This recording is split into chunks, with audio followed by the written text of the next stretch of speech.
Hi, I'm Marty Koufax. Welcome to Koufax Sports. And this session is actually it's pre-T-ball, 3 and 4 year old kids. And I call this T-ball practice template number 19.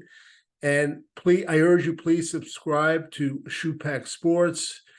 And just want to let you know my job here, or what my goal is just to help you put your son and daughter in the best position to succeed in sports, and not only in sports, but in socialization, so they have a well-rounded childhood and become productive and be well-rounded adults. Okay, let's get right into it. I'm going to go over like about 5 or 6 drills or skills for pre-T-ball ages 3 and 4. Keep in mind, anything I show you, if you could make this better, by all means do. Okay. There is I don't have any sort of a hold or on drills. Drills are a creative item, and I spent my life creating drills in baseball and softball and even basketball and other sports. I love doing it. But if you could take one of my drills, please go ahead and make it better. All right, first drill, 3 and 4 year old kids I have. It's very simple. I just call it a ball recognition drill. And what I do is I get a bucket, I put objects in a bucket, tennis balls, wiffle balls. I even use yarn balls and bean bags. And the player just picks up the items and he throws it into space. Okay. You don't have to worry about technique, 3 and 4 years old. Now, the item, whether it's a beanbag or a ball, it's going to go all over the place. So if you're in your backyard or at the schoolyard, uh, make sure there's no one around you too. All right. But don't worry about the technique. We want to just do the skill and what we're doing. And the reason I am using different items, I want the my son or daughter to feel a different item. And at that age, 3 and 4, they're not going to really have the motor skills to distinguish if one goes farther than the other. But that's fine. I just want them to experience holding different items. So that's I call it the ball recognition drill. Okay. The next one is, I call it the plastic bag reaction drill. Now, in these days, we're kind of in a green society, so plastic bags, I know around my area, they're hard to get a hold of. They're illegal in certain states. You could use like a tissue. You could roll up a paper towel. And what I do is I hold it up, okay, and I drop it, and the player just has to catch it. It's kind of a reaction drill. And 3 and 4 years old, it could be a little tough, especially if it's a tissue, because you see tissues will go wander side to side. All right. But if you happen to have a young boy or girl that's a little bit advanced, and I'm going to talk about advanced motor skills in a bit, you could do different things with this. You could, first of all, you want to hold it high. You could have them clap as you drop it, and then they have to try to catch it. You could have them close their eyes, and you could simultaneously say go and drop the plastic bag. Okay. And remember, at this age, what we're doing is we're using what I call a non-threatening item. You could even roll up a newspaper, though that will come down a little faster. Okay. So again, this is the plastic bag reaction drill. These drills, I mean, for young 3 and 4 year olds, you're not going to do it more than 2-3 minutes each. Okay. They won't do it any longer. Trust me on that. I mean, if they happen to love a drill and they want to keep doing it, by all means doing it. But I've seen young kids, they want to go on to the next drill or the next activity. I just want to talk a little bit about different ages and growth patterns. Just so you know, when a child is born, from ages 1 to 5, okay, the ability to learn motor skills is really not great, okay? And then from 6 to adolescence, let's say 6 to 12, 13, or 14, there is kind of a window, okay, where it allows kids to learn motor skills. The growth spurts, for the most part, slows down from that age. Now, when they reach puberty, 12, 13, or 14, it builds up again, okay, until they're adults. So there are kind of like 3 stages, and I just find it very interesting. Now, I mentioned motor skills, and a lot of times I find people will mention terms, and they'll assume people don't know what they are, or what they'll know what they are. But I'm going to just read a definition. You have to excuse me for looking down. A motor skill is a function that involves specific movements of the body muscles to perform a certain task. These tasks include walking, running, or riding a bike. In order to perform this skill, the body's nervous system, muscles, and brain have to all work together. So basically what it is we're coordinating, or the child's coordinating instruction to do a physical skill with his brain absorbing it. That's the motor skill, okay? Keep in mind, kids develop at different paces. I've seen this all the time, where if a next door neighbor's kid constantly is hitting a baseball over the fence and your kid isn't, we all feel it. We want our kids to be good. Don't get on the kid. Don't worry. Kids develop at different paces. I've seen kids not play sports, and then all of a sudden they pick up a bat or pick up a basketball at 13 and they excel at it. All right. And keep in mind too, if your son or daughter is playing baseball or softball and they're not excelling in it, they could excel in something else, another sport. All right. All right. Let's get back to the drill. What I like to do with really young kids, I've done it. Again, I'm on my second stage where I have grandkids. This is what I call the knockdown fielding drill. And all it is like eye-hand coordination. I'm using multiple items. There's something called a hacky sack, similar to a beanbag. And again, we're using non-threatening items, and I'm throwing it. And it shows here a player with a glove. You don't need a glove. And what they have to do is they have to move their hand and try to make contact with the item. So I'm standing like 6 feet apart. Just imagine this. And let's say I'm throwing beanbags, okay? And I'm throwing it to his left, which is this side for me, and it's the opposite for you. And he's got to hit it. And then I'm throwing another one, and he's got to hit that one too.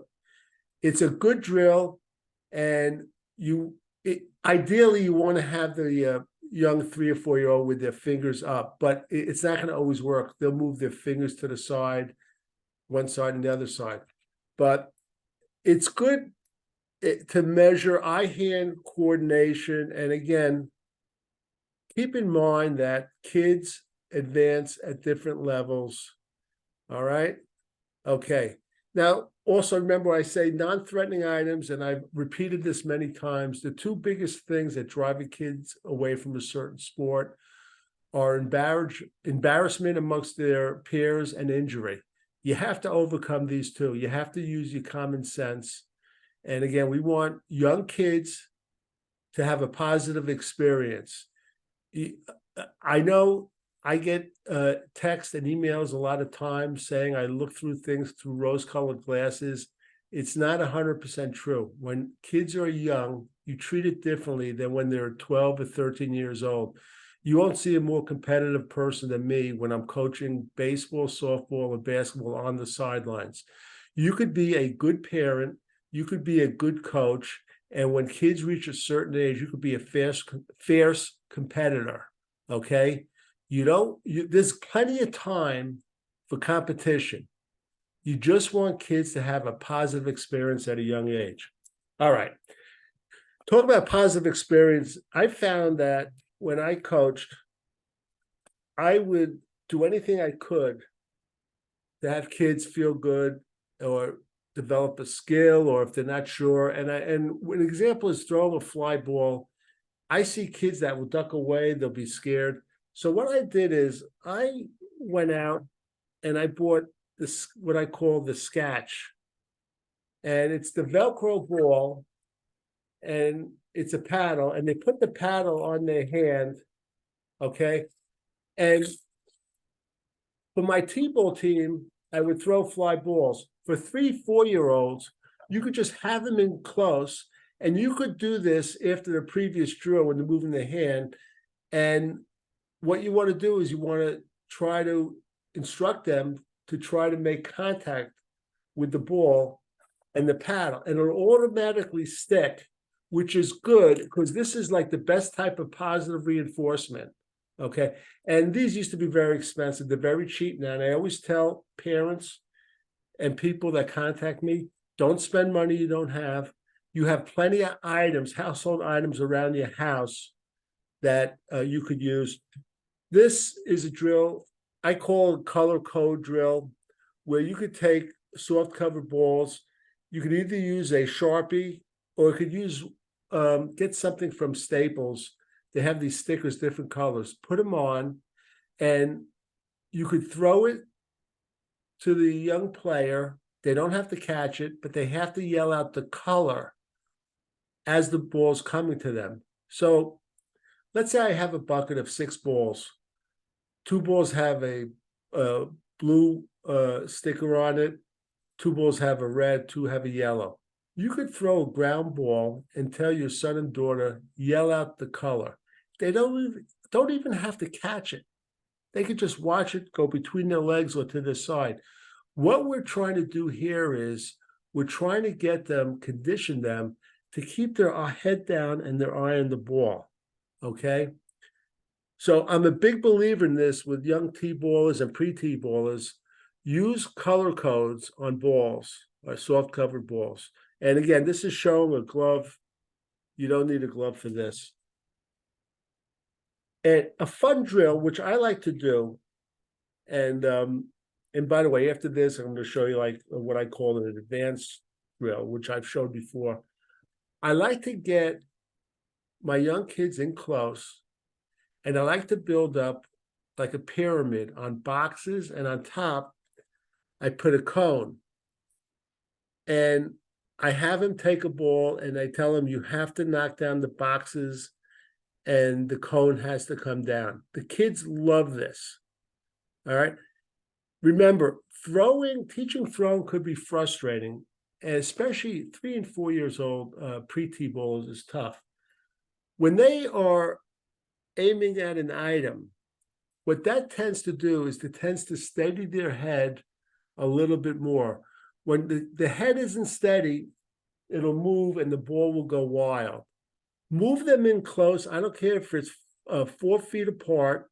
Give them some balls and tell them to throw it and try to knock down the box. Get them close. You want them to succeed, okay? Those are just a few drills.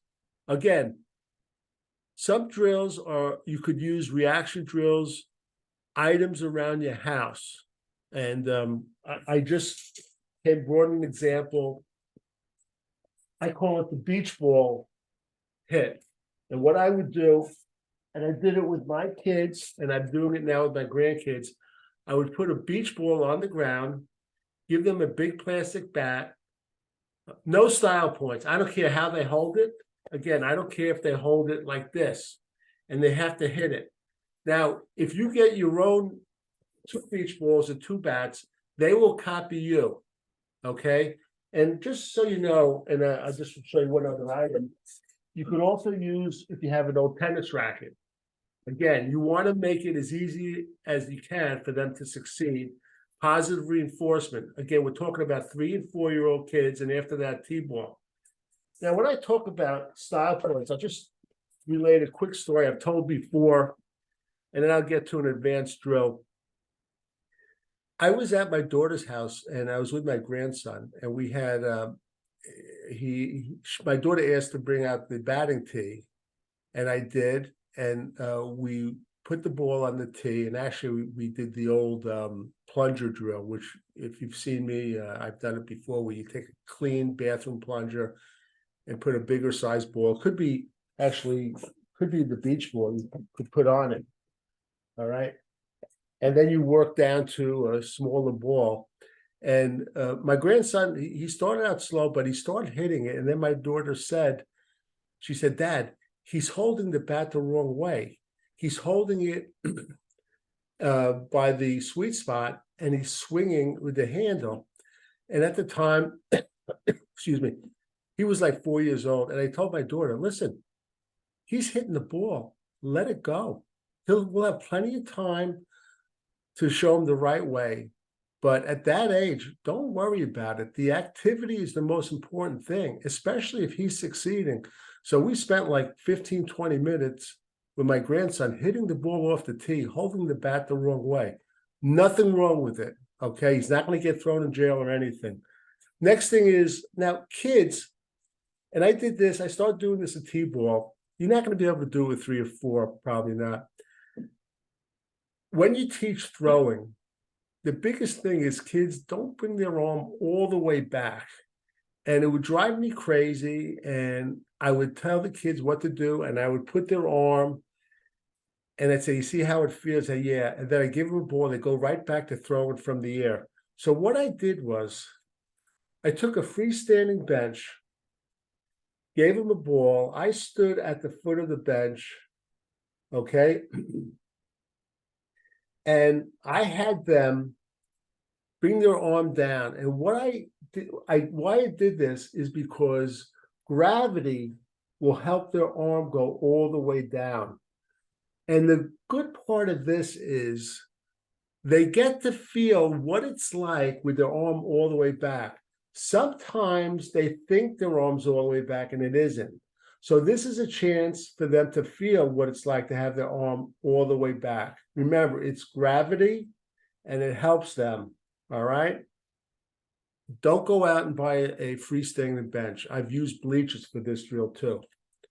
So I'm going to wrap it up. And I just want to say too, as a parent, get your kids involved in sports, and keep in mind there is sports specificity, where when they get older, there's a lot of different drills for them to get better at certain sports. But the best thing to do is do the sport specific activity. So if a player, let's say, is 14 years old and he's having trouble making foul shots, have him practice foul shots. Some people have him practice hitting the front of the rim, hitting the back of the rim. The best thing to do is practice the activity. I'm not saying the other things won't help. They will, okay? Also, get them involved. Don't focus on one sport. If they're involved in baseball or softball, and I'm up in the Northeast, these are becoming like 12-month-a-year sports. Try to diversify, have them go in for another sport. I remember listening to an interview years ago of a coach down in Florida, a tremendous baseball coach. His team, it seemed like, every year they'd win the state championship. And they were interviewing him. And what caught me is, and they said, what do you do in the fall? He said, nothing. He said, I don't do fall baseball. Other coaches do. I don't believe in it. I think they should do another sport. So keep that in mind, whether it's soccer or lacrosse, something.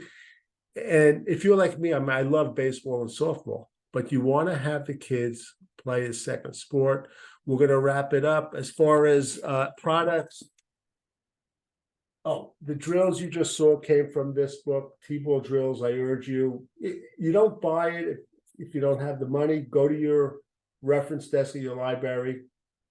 There's my name, Marty Koufax. They're going to hedge on buying it because I self-publish my books, but you could get your link to insist on it. And let's do this one. 44 baseball mistakes and corrections. It's just as good in softball. And I did this, I'll tell you why. When I was coaching, sometimes I saw the same mistakes coming up year after year after year. And I said, you know what? I'm going to take the most popular mistakes that I see, and I'm going to try to correct them. So I put it in this book. I urge you, consider getting it too. It's a good book. And I'm going to wrap it up. Keep in mind, when your kids get older, make sure you give them a eye test up to date and an ear test. Okay. Please subscribe to Koufax Sports. Excuse me. I have a new segment called Sports Friday Sports Heroes at 1. Every Friday I come out with a new sports hero. It's no longer than 1 minute. And also, don't let your financial situation stagnate the growth of your son and daughter in sports. You could be creative. There are plenty of things you could do. Go to the library, research it. You could look at a lot of my items. I've had 2 jobs my whole life. So when my kids were young, and their teammates would buy their parents would buy a $300 batting net. We couldn't afford it. I came up with an idea. I took a blue tarp. I put 4 bungee cords on it. I put 4 bicycle hooks in trees, and I created something that was just as good as a net. Cost me under $20. Don't use it as an excuse your financial situation for your kids. You could be creative. There are enough creativity things out there. Okay. So with that, we're going to wrap it up. Again, please subscribe. And I'm Marty Koufax for Koufax Sports, and I'll meet you at third base.